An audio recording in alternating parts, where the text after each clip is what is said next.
You're listening to Governance 360, a Link Group podcast hosted by me, Lindsay Dowd. Hello everyone. Today I am delighted to introduce Alison Owers. Alison is CEO of Orient Capital, our specialist investor relations team, as well as being director of DF King Limited, our expert proxy solicitation and debt services solutions team.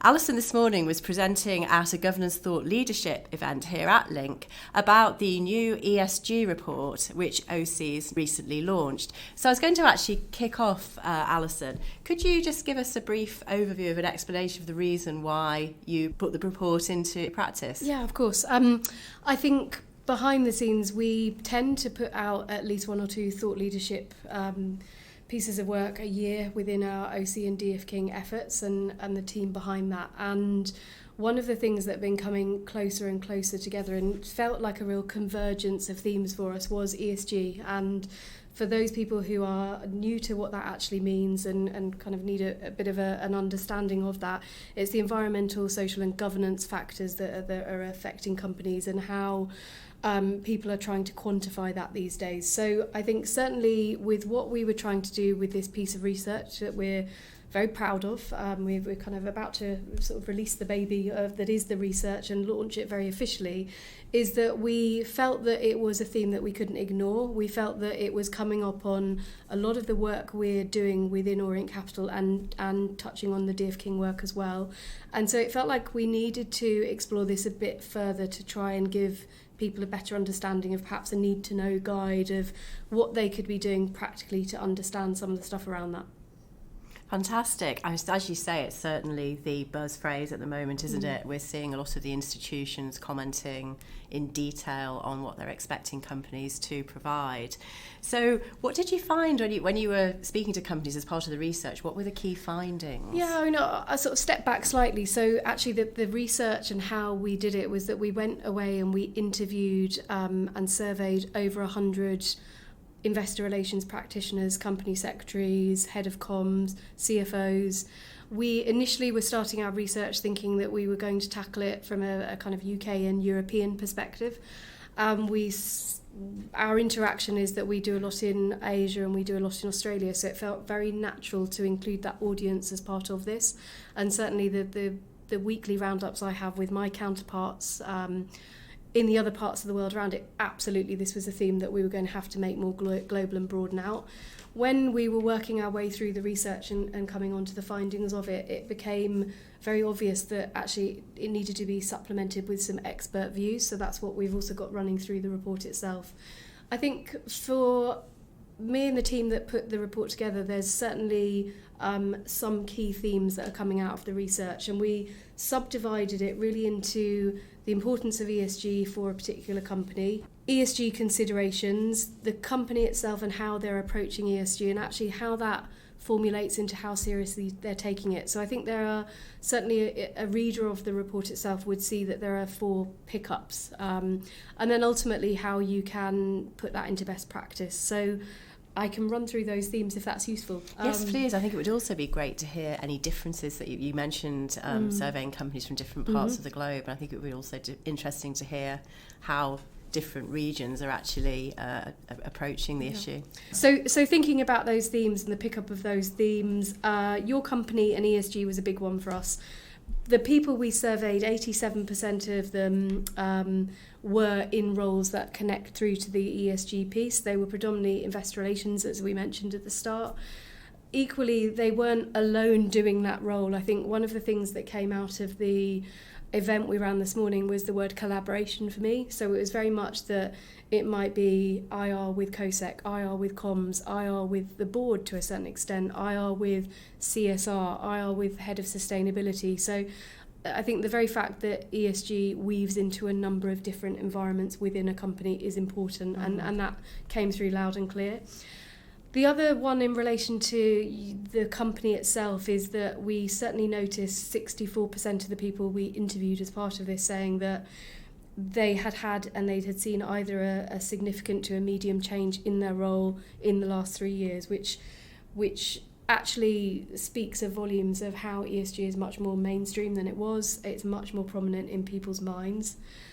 One of the pickups that's interesting that we noted around the companies were how people rate themselves for ESG. That was quite interesting. So in order of countries, and no bias here whatsoever, the results we found from our research were that the Europeans were the kind of proudest, I guess, and the ones that rated themselves as higher than some of the other countries. It followed Asia into Australia and New Zealand, and then the UK coming sort of as a later adopter to that. Now, that is interesting in itself. Is that just us Brits being a bit more or less self-assured around that, or is that actually that we need to do it better and we're adopting it? And you know, the Europeans at the other end of the spectrum have been thinking about it longer than we have.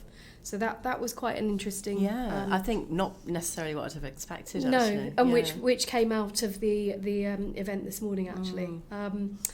I think the second main theme around the importance of ESG. So what we were asking at this stage was, how important do you see it? What do you see as the core functions within the ESG world that are relevant to your role? So over 60% of everyone we surveyed said it is important. And again, in the kind of global view on that, we noted that Australia and New Zealand absolutely were the top of the tree in that, in relating to it being very important, followed by the UK, then Europe, then Asia on that one.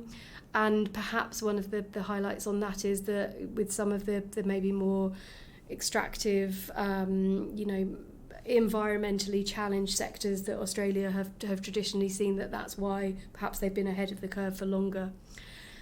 In terms of what the core responsibilities are for people around ESG, there were three things that came out of our research. One was that reporting on ESG was important, be it that they were reporting through the sustainability report or they were putting in metrics around that to which to benchmark themselves. Another one which flowed into that was then, the second one was understanding and measuring ESG. So how do they practically work through that as a company?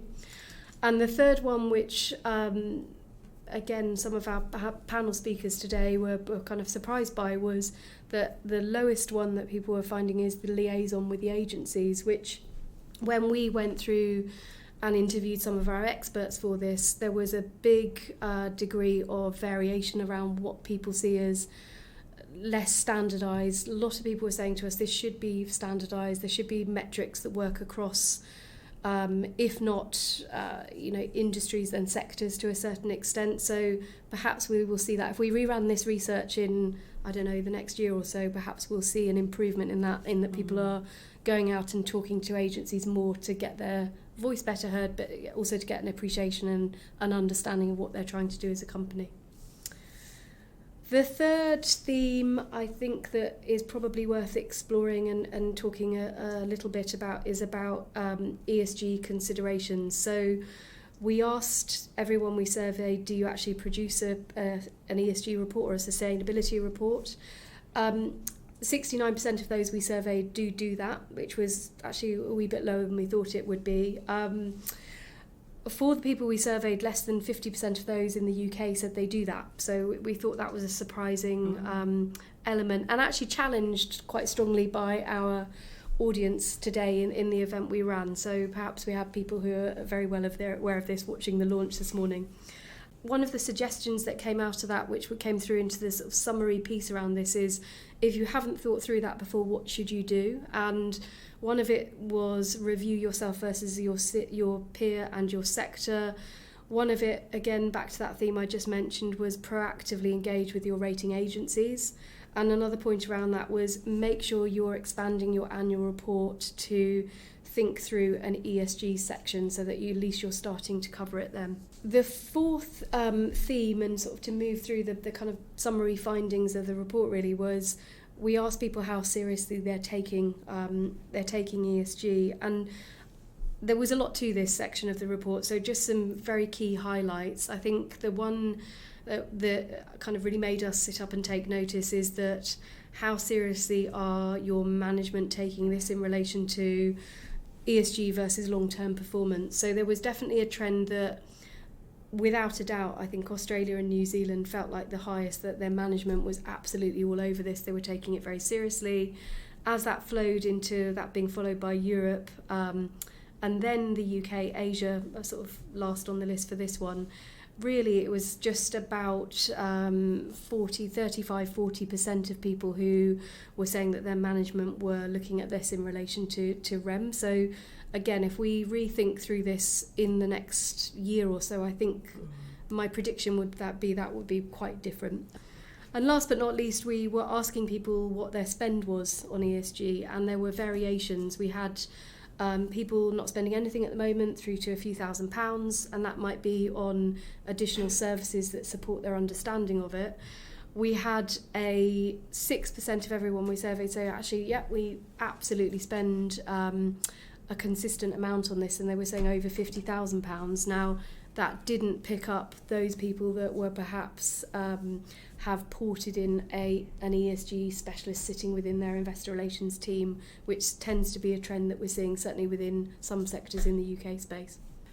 Thanks, Alison. That's very interesting. You can see there's a lot of different data, lots of different information in terms of themes there. So the world you guys are operating in, it's investor relations. So can I ask, is there anything anecdotal you've seen in relation to what companies are doing on the buy side and possibly any matrix that they're using?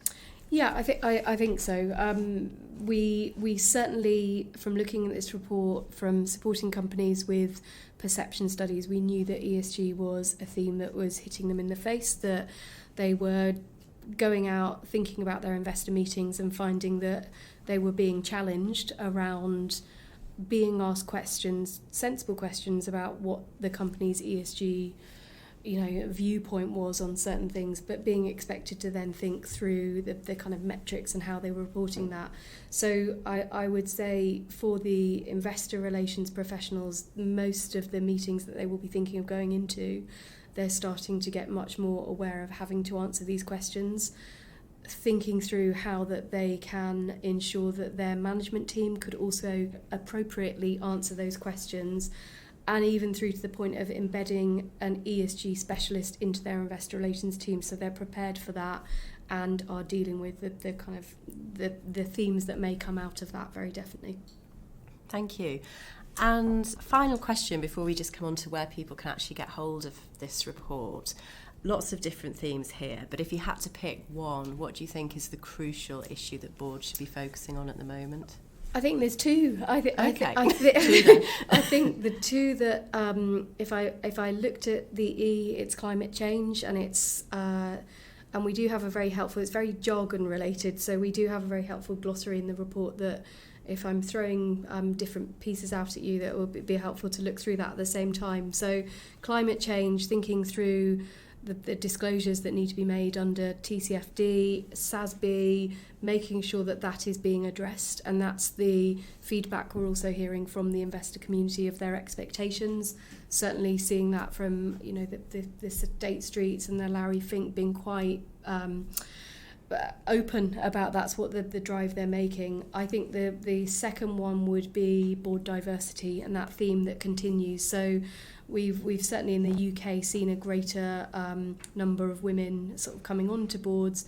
I think there's definitely going to be a driver, not necessarily about the gender piece, but around ethnicity, around making sure that diversity theme carries through, and if that doesn't, and it's not a warning around it, but I think we're coming into voting season, we're coming into the point where investors really, if they're not seeing any amends, they will start voting with their feet. So it's one to be aware of for the upcoming AGM season, very definitely. Thank you. And where can people get hold of the report? So the report is going to be available on the Insight section of the Link Group website, so please feel free to go in there, download it, fling us any questions if you want to. We're dying to see how this one evolves and hope to report on the theme again in due course. Alison, thank you very much, and everyone enjoy the report. It's a very good read. Thank you for listening. Check out the podcast description for more information on this episode's guests and presenters. And if you want to get in touch with any of us, we'd love to hear from you.